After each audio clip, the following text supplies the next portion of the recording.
We would like to send out a special thanks to HelloFresh.com for supporting The Trail Went Cold. And we would like to thank you, the listeners, by giving you the chance to receive $30 off your first week of deliveries when you go to HelloFresh.com and use the offer code COLD30. That's COLD30. Enjoy the show. August 4th, 1981. Toledo, Ohio. 20-year-old Cindy Anderson shows up for her job as a legal secretary at a law firm. Later that morning, Cindy's coworkers arrive at the locked office and are surprised to discover that she has vanished. A romance novel is lying on Cindy's desk and is open to a page describing a scene where a young woman is abducted. The case would contain many bizarre leads, including some haunting graffiti, chilling anonymous phone calls, and drug activity involving an attorney from Cindy's firm. But Cindy Anderson is never found. After that, the trail went cold.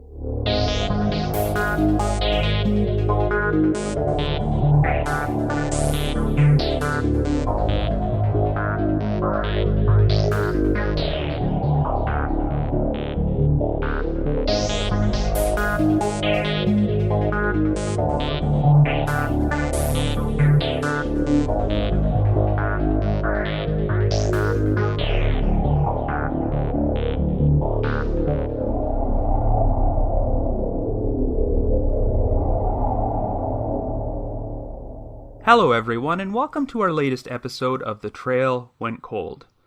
I'm your host Robin Warder, and today I will be covering a classic unsolved mysteries case, the 1981 disappearance of Cindy Anderson. This is considered to be one of the more baffling missing persons cases ever featured on the show. It's funny, but when the segment originally aired, Unsolved Mysteries hyped it up as the story of a young woman who had a frightening premonition about her own abduction. Apparently, in the year leading up to her disappearance, Cindy was plagued by a series of vivid nightmares in which she let a person she trusted into her home, who then subsequently abducted her. The segment starts off with this cheesy reenactment of a dream sequence in which Cindy is attacked, which makes you think this is going to be some sort of supernatural themed story. However, once the segment gets past the whole premonition angle and starts delving into the actual facts of this case, they reveal a lot of bizarre details which are pretty creepy and haunting on their own. This is one of those unsolved missing persons cases where there are many possible explanations for what could have happened, and I'm going to examine all of them.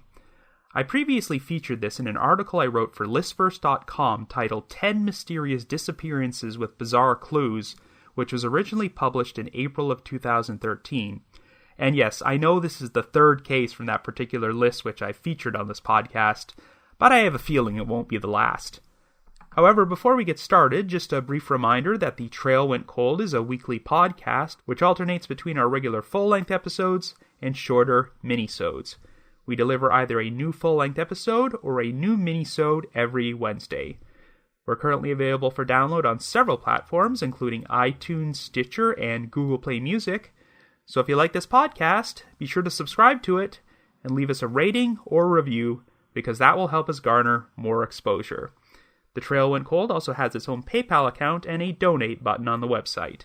If there's anyone out there who wants to make a donation, we would greatly appreciate it, and we'll be sure to give you a shout out on a future episode.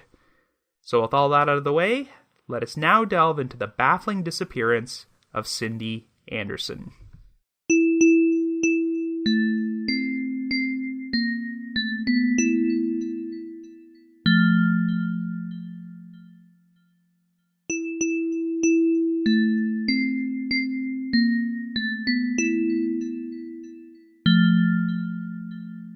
Our story begins in 1981. Our central figure is 20-year-old Cynthia Anderson, who goes by the name Cindy.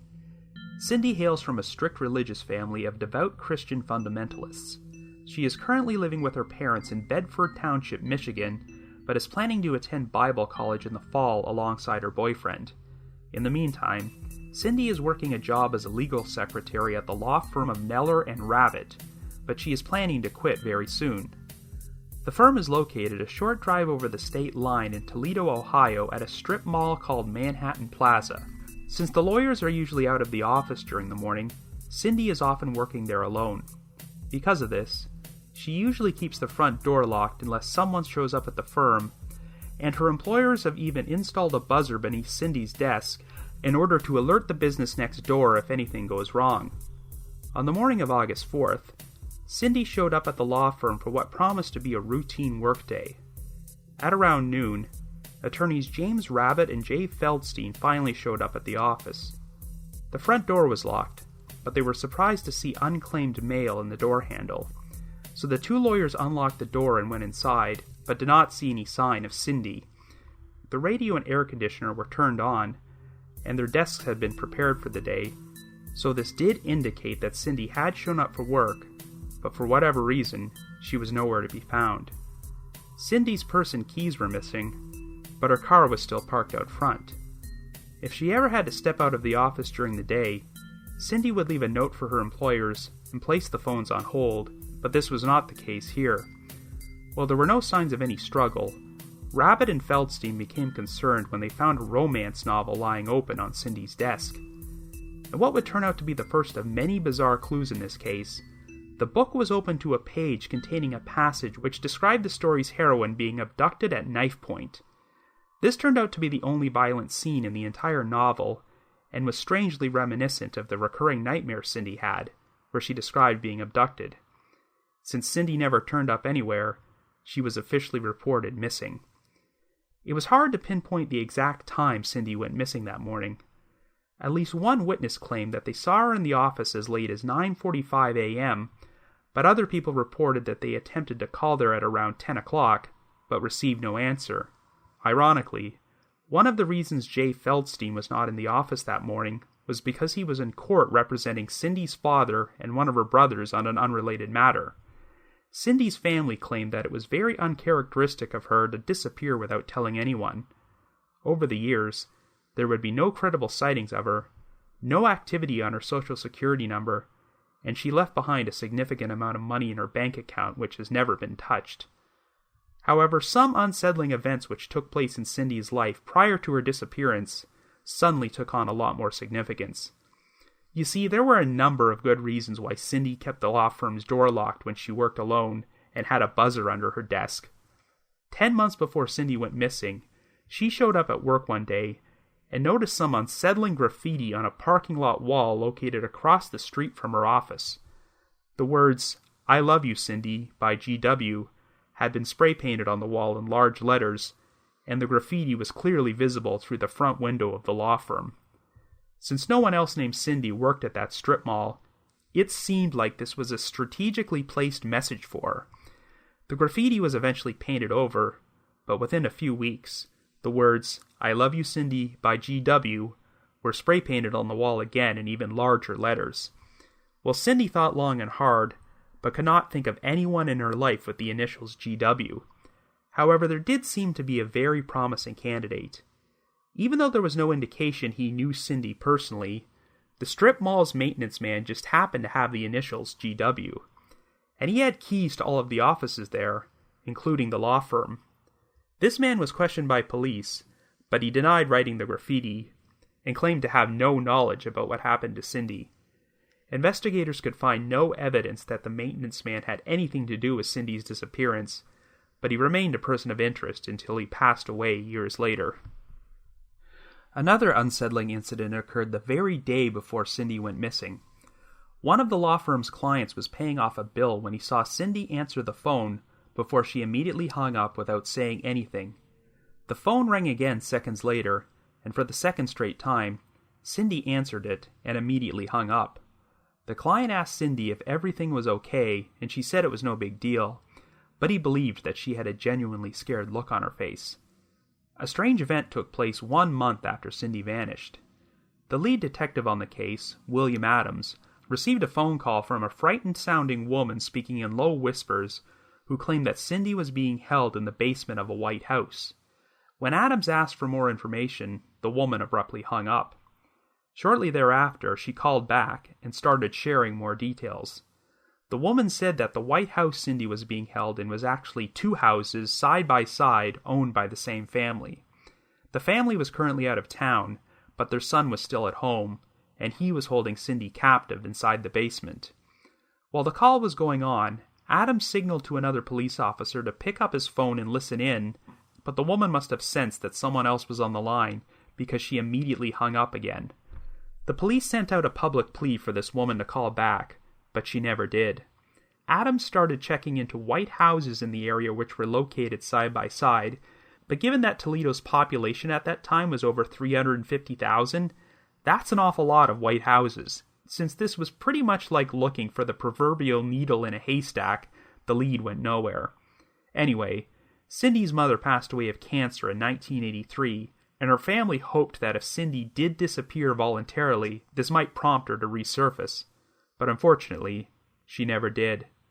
The case aired on Unsolved Mysteries in January of 1990, but did not bring about any new leads or bring the case any closer to a resolution.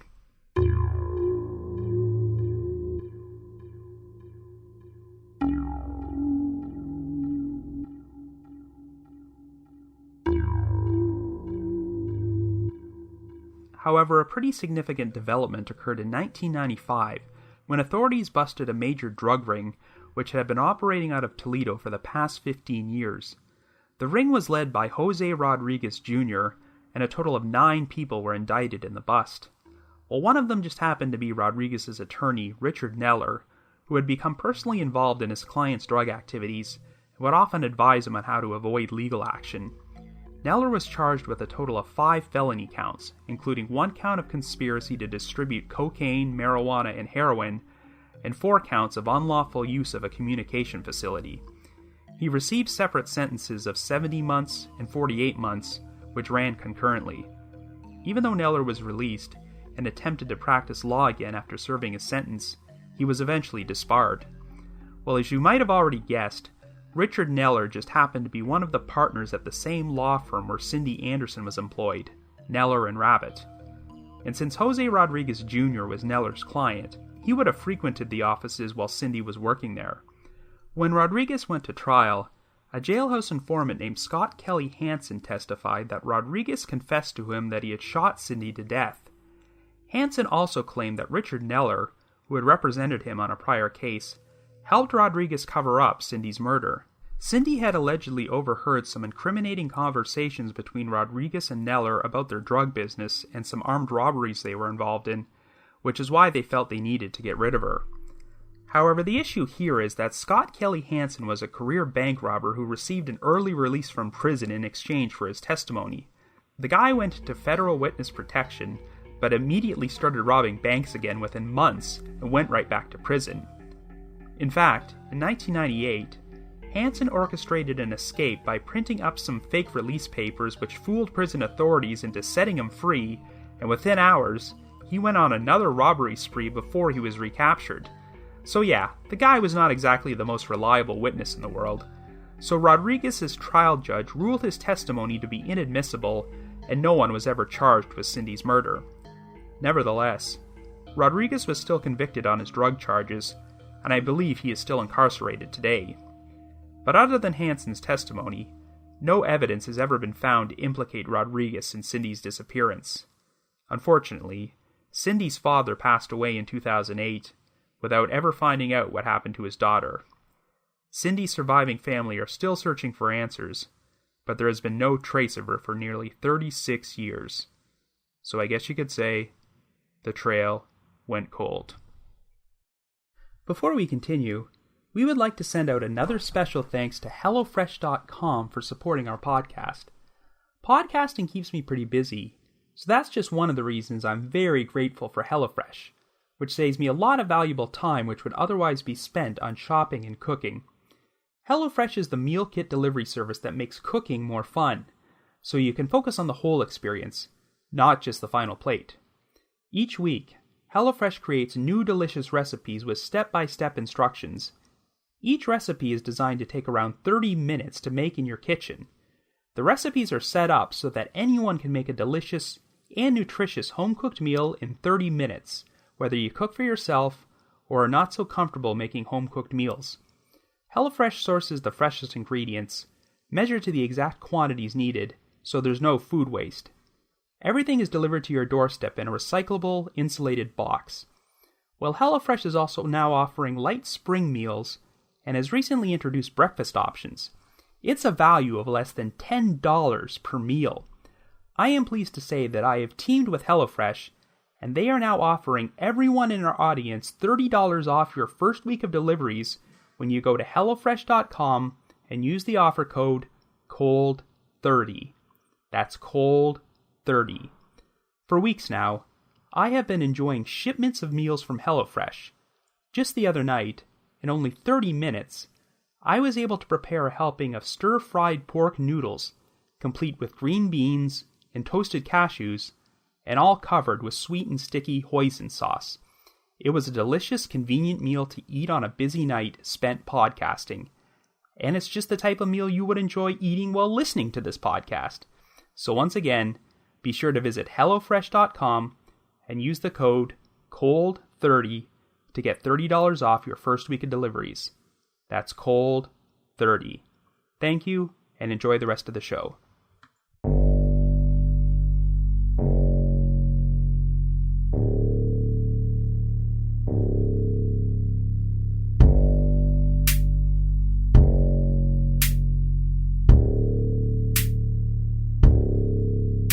Man, this is definitely one of the strangest missing persons cases Unsolved Mysteries ever did, and some of the details feel like they belong in a mystery novel or something.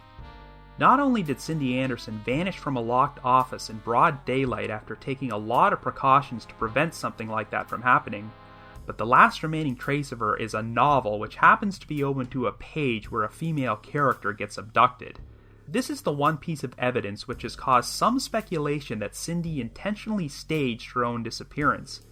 But before I talk about that theory, I should address one of the most divisive aspects of this case, and that's Cindy's father, Michael Anderson. He was interviewed during the Unsolved Mystery segment, and while you wouldn't think one would be critical of a man who lost his daughter, Michael made a few comments which rubbed some people the wrong way. He described his daughter as an obedient type of girl, and then said this quote, "Just before she disappeared, however, she was becoming like a debutante. She was spending a lot of time on her face and herself, and she'd skip breakfast for this reason. She spent more time on herself than she did on her stomach, and that may be part of the problem." Yeah, that could almost be inferred as him saying that Cindy caused her own abduction by making herself look too beautiful, though I doubt he meant it that way. And debutante is quite an old-fashioned word, and a very unusual thing for a father to say when describing his missing daughter. It was established that Cindy hailed from a strict Christian fundamentalist family, so on the basis of Michael's comments, some have theorized that Cindy might have staged her disappearance in order to escape the clutches of a repressive, controlling father. Well, I really don't think that's the case here, and it seems very unlikely that Cindy disappeared voluntarily. I know it might have been easier to just take off and start a new life back in 1981, but Cindy has never used her social security number, never touched the money in her bank account, and there haven't been any credible sightings of her, so unless she somehow managed to secure a new identity for herself, I just don't see how Cindy could have lived completely off the radar these past 36 years. And besides, even though the Andersons were a strict religious family, that does not necessarily mean Cindy was dissatisfied with that lifestyle. It sounds like she took her faith very seriously and was planning to attend Bible college, and there were never any indications that she was unhappy about this. I get the impression that she was very close with her family and never had any serious issues with them. She also had a good relationship with her boyfriend and a bright future ahead of her, so if she was miserable, it sounds like she did a pretty good job at concealing it. And even if Cindy did have issues with her father, it seems pretty cold that she would not resurface or contact anyone from her family at all when her mother died of cancer just 2 years later.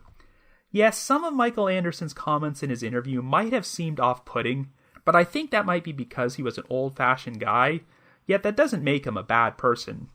I really don't think Michael was controlling or abusive towards Cindy, and I personally think he comes across as very sincere when he said the door was always open for Cindy if she was alive and ever wanted to come home. Until his death in 2008, Michael never moved out of his house or changed his phone number in case Cindy ever tried to contact him.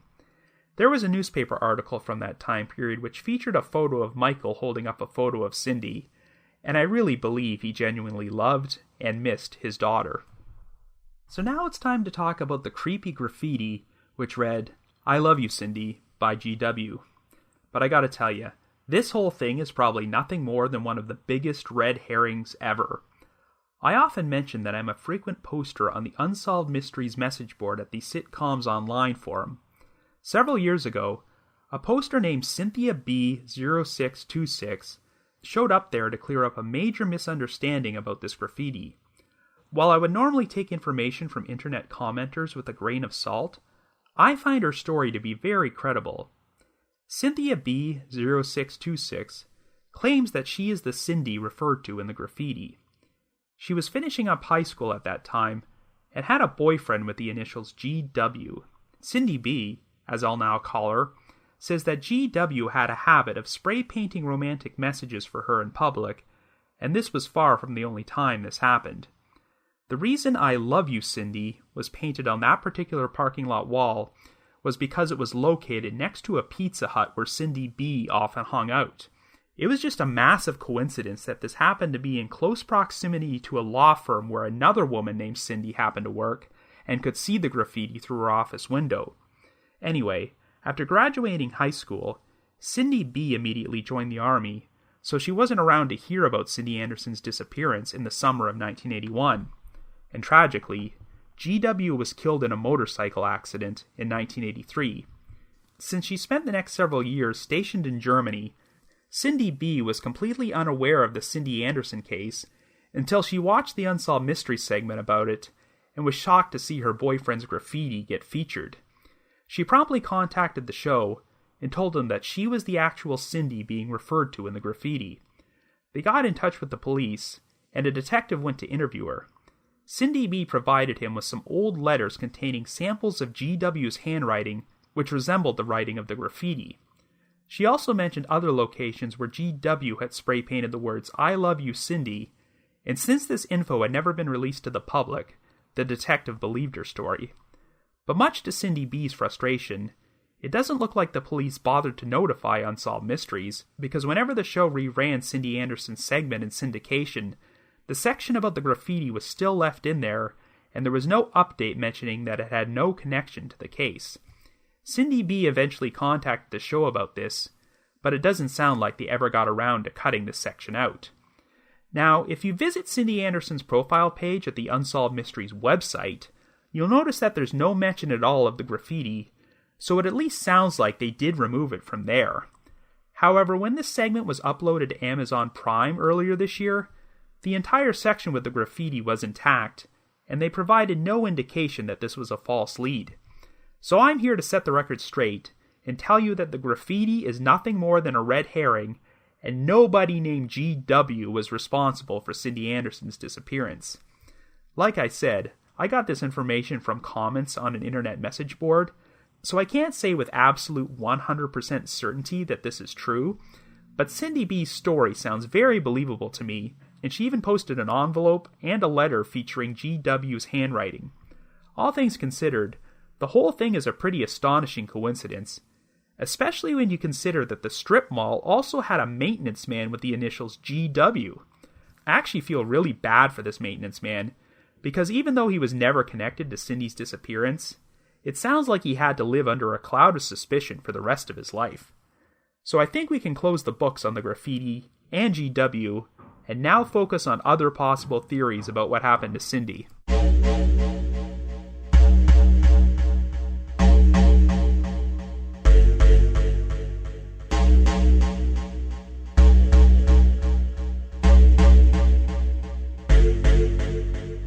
So if Cindy was abducted, who could have actually been responsible? Well, it looks like in the summer of 1981, Toledo was dealing with a major crime wave, and Cindy's case was far from the only murder or disappearance which took place during that time period. The city had 4 homicides in July of that year, and believe it or not, 3 of the 4 victims just happened to work for a supermarket chain which had a store in the same strip mall where Cindy's law firm was located. So it's not implausible that she could have been the victim of a random predator who snatched her out of her office. In October of that year, a man named Anthony Cook was arrested for the murder of a real estate agent. DNA evidence would eventually link Anthony and his brother Nathaniel to a series of unsolved murders which took place in the Toledo area during the 1970s and early 1980s. It turned out the Cook brothers were full-fledged serial killers, and thus far, a total of 9 victims have been connected to them. Since the majority of these crimes took place in fairly close proximity to Cindy's law firm, they were investigated for potential involvement in her disappearance, but while no evidence has ever been found to implicate them, they've never been completely ruled out as suspects either. I don't know, the Cook brothers are definitely compelling candidates, but I'm not sure they were responsible for what happened to Cindy. Her body has never been found, and it doesn't look like these guys ever went to the trouble of disposing of their victims' bodies. I'm also not sure they would have been brazen enough to abduct someone from an office at a public strip mall in broad daylight, as that doesn't seem to fit their MO. Cindy was very cautious when she worked in the office alone, so I'm not sure she would have unlocked the front door unless she saw someone she was comfortable with, and I really doubt the Cook brothers fit that criteria. But it's also possible that Cindy wasn't abducted from the office, but from the parking lot. Remember, even though her vehicle was left behind, and the door was locked, Cindy's keys and purse were missing. Since there were no signs of any struggle, the evidence seems to suggest that Cindy might have temporarily left the office to run an errand or something, so she grabbed her purse, went outside, locked the door behind her, but someone managed to abduct her before she made it to her car. This was a public parking lot in the middle of the morning, so it's surprising that no one reported seeing or hearing anything, but that doesn't mean nothing happened. On the surface, the absence of Cindy's purse might seem like another piece of evidence to suggest that she took off voluntarily, but I still find that very unlikely. The fact that Cindy's romance novel was left open to the one page where the heroine is abducted is also suspicious, but my gut instinct tells me that's nothing more than a bizarre coincidence. Yes, I know this case already has more than enough strange coincidences, but since I don't believe Cindy staged her disappearance, I can't think of any other logical explanation. I guess it's possible that our abductor could have deliberately opened the novel to that particular passage in order to taunt everybody, but that sounds like a pretty huge stretch. So what about the anonymous female caller who claimed that Cindy was being held in the basement of a White House? Well, I can't completely discount this story, and at the time the Unsolved Mysteries segment originally aired, it seemed like a promising lead. But given what was learned later, I'm inclined to believe the call was a prank.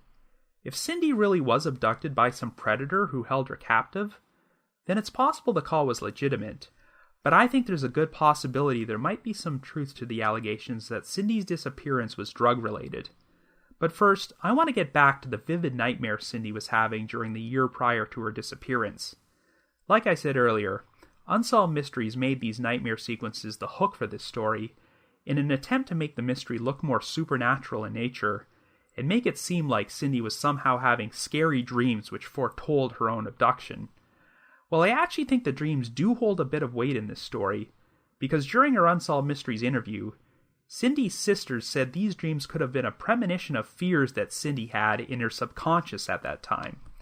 If there were events going on in Cindy's life which made her feel anxious and believe she was in danger, then this might explain why she was experiencing recurring nightmares.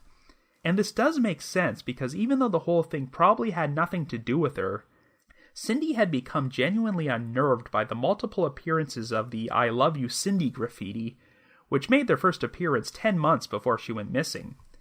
But the big question is, was there anything else going on in Cindy's life at that time which made her anxious and could have caused nightmares for her?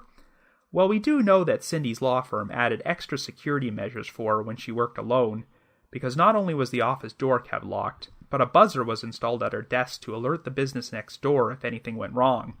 I don't know if the graffiti by itself was the main reason they implemented these measures, or if there was something else going on. Remember, the very day before Cindy disappeared, a client witnessed her answer the office phone twice before immediately hanging up with a frightened look on her face. If Cindy was dealing with harassing phone calls, I'm not sure if she ever opened up to anybody about them, but I really doubt the timing of this situation was coincidental. So according to this informant, Scott Kelly Hansen, Jose Rodriguez Jr. had Cindy killed because she had overheard him and his attorney Richard Neller discussing incriminating information about their drug business. Now, there are good reasons to doubt Hansen's story. You should always question the credibility of jailhouse snitches, especially when they're a career criminal who are granted an early release in exchange for their testimony. Some parts of his story do seem a bit strange. I do have to wonder why a secretary like Cindy would be privy to information about drug activity involving one of her bosses. Conversations like that are protected by attorney-client privilege, and I somehow doubt that Jose Rodriguez Jr. would just waltz into the office and start discussing his drug business right out there in the open in front of his lawyer's secretary. Did Cindy just happen to walk into Neller's office at the wrong time and accidentally overhear something incriminating? Cindy was not the only employee at this law firm, so I do have to wonder why Rodriguez would be so paranoid about her in particular that he felt she needed to be eliminated. But on the other hand, there are things about this theory which make me think it's probably the most logical explanation for what happened. If Cindy really did find out that illegal activity was going on at her workplace, and had become paranoid and fearful about it, you might be wondering why she didn't go to the police. Well, remember, Cindy was planning to quit her job in less than 2 weeks and go off to Bible college, so maybe she just figured she would put all this behind her and didn't want to get involved and potentially put her life at risk. However, maybe the fact that she was leaving is what put Cindy's life in danger. Maybe Rodriguez and Neller were worried that they wouldn't be able to keep an eye on her anymore and decided she was a liability. Now, one unanswered question which I've never been able to find out, and I'd really like to know is, what was Richard Neller's alibi on the morning of Cindy's disappearance? We know that Neller's partner at the firm, James Rabbit, and another attorney, Jay Feldstein, showed up at the office that day to discover that Cindy had gone missing, but I'm very curious if Neller's whereabouts were accounted for that day. Overall, the whole scenario does seem to suggest that someone Cindy knew might have been involved in her disappearance. Even though Cindy had a buzzer at her desk to send out an alert if there was trouble, she never used it that day. Since Neller was one of Cindy's bosses, he would have known her morning routine, and that she would be in the office alone if anyone wanted to attempt an abduction, and that it was important to ensure that she wasn't anywhere near her desk when it happened. If Cindy kept the front door locked, she would most likely not open it unless she saw someone she trusted, so Neller could have conceivably shown up and asked Cindy to meet him outside in the parking lot, where Rodriguez, or someone else working under him, proceeded to abduct her. However, if Neller was involved, I'm inclined to think that he wouldn't want to place himself at the abduction scene and would make sure to establish an alibi. So I think the most likely scenario is that he phoned Cindy at the office from another location and asked her to run some sort of errand for him. So Cindy then exits the office with her purse and car keys and locks the door behind her, but then someone in the parking lot abducts her without anybody seeing anything. Unfortunately, if the informant's story is true, Cindy then crossed paths with Jose Rodriguez Jr., who proceeded to shoot her before disposing of her body. Now, this theory isn't 100% perfect. If Cindy ever left the office, she would usually leave a note and put the phones on hold, but these things didn't happen here. But this theory does account for many of the strange details of Cindy's disappearance. It's a pretty horrible situation, because it sounds like Cindy was a very nice young woman who was devoted to her family and her faith, and took what she believed to be a respectable job, not knowing that one of her bosses was a criminal who was involved in drug activity. And then, through no fault of her own, she may have wound up stumbling onto something which led to her being murdered. Unfortunately, if that's what happened, it doesn't look like Jose Rodriguez Jr. left behind any evidence of his crime, other than an alleged confession to a jailhouse snitch with serious credibility issues. And incidentally, this Jose Rodriguez is of no relation to Jose Rodriguez Cruz from the Pamela Butler case, and it is weird that I've now covered 2 missing persons cases where the prime suspect has the same name. Told you there were a lot of odd coincidences in this story. Well, Richard Neller has become a disgraced attorney who is barred from ever practicing law again. He is still a free man, so if he was involved in murder, I don't see him confessing anytime soon. Rodriguez is probably going to be locked up for the rest of his life, so if he was responsible for Cindy's disappearance, then his incarceration should provide her family with some comfort. However, they will not receive full closure until they learn the full truth about what happened to her. So if you have any information about the unsolved disappearance of Cindy Anderson, please contact the appropriate authorities. But if you just have your own theory about what happened, feel free to leave me a comment or send me an email at robin.warder@icloud.com. That's robin.warder@icloud.com. So before we conclude this episode, there's a lot of business I need to take care of. For starters, we have 2 new donors this week I'd like to thank, named Lynn and Frederick. And because we've started a new month, I also need to provide a shout out to all of you who have signed up for recurring monthly donations. And they are Amber, Alice, Casey, Dawn, Elliot, John, Carrie, Kathleen, Keisha, Kristen, and Sean. So a huge thanks to all of you for your generosity. And this past week, I also recorded an interview on the Podcasts We Listen To podcast, and the new episode was actually released just today. I've plugged the Podcast We Listen To Facebook group here numerous times, and as you may or may not know, one of the admins there, Jeremy, decided to start his own podcast about the topic in which podcast hosts such as myself are interviewed. This week, it was my turn to be a guest on the show, so I had a great chat with Jeremy where I discussed my interest in true crime and what goes into making The Trail Went Cold. If you're interested in hearing the interview with myself, along with interviews with several other prominent podcast hosts, be sure to check out Podcasts We Listen To on iTunes, Facebook, or Twitter. And most importantly, we have finally arrived at CrimeCon, and this coming weekend, I will be traveling to Indianapolis to attend the event at the JW Marriott Hotel from June 9th until the 11th. Now, I've already told you that I will be appearing on Podcast Row to represent The Trail Went Cold, but here are some more specific details. Podcast Row will be located in the foyer outside the Grand Ballroom 5 and 6, and I will be sitting in booth 20. I am guaranteed to be in my booth from 1 o'clock till 2:30 p.m. on Friday, June 9th, and from 9 until 10:30 a.m. on Saturday, June 10th. I'm kind of winging my schedule for the rest of the weekend, so I'm not sure what other times I may or may not be in my booth, but if you want to come meet me, you will definitely find me in booth 20 during those specific times I just mentioned. And for those of you who use The Trail Went Cold's 20% off promo code to purchase tickets to CrimeCon, you are formally invited to a private party with myself where CrimeCon will be providing free food and an open bar at their expense. It will be taking place on the same floor in rooms 309 and 310 from 6 o'clock until 7 o'clock p.m. on Friday, June 9th. That's rooms 309 and 310 from 6 until 7 p.m. on Friday, June 9th. And as I announced last week, I will be delivering an exclusive early live reading of a mini-sode which will be released the week after CrimeCon. If you can't attend the private party, not to worry. Just come meet me in my booth, and I will provide each and every one of you with a link to the mini-sode so you can all listen to it before it's officially released. Feel free to message or email me if you have any questions about CrimeCon weekend. I really hope to see a lot of you this weekend at CrimeCon, and I cannot wait to finally meet you folks in person. A big thanks to all of you, as I wouldn't be there without your support. I just want to give another shout out to all my listeners and supporters out there, especially those from the Unsolved Mysteries message board at the Sitcoms Online forum and the Unresolved Mysteries subreddit. I need to provide a big thanks to Miguel Foote, who edits and assembles this podcast together for me, and Vince Nitro, who composes the eerie music you hear on every episode. If you haven't already, you can like us on Facebook, follow us on Twitter, or leave us a rating or review on iTunes, Stitcher, or Google Play Music.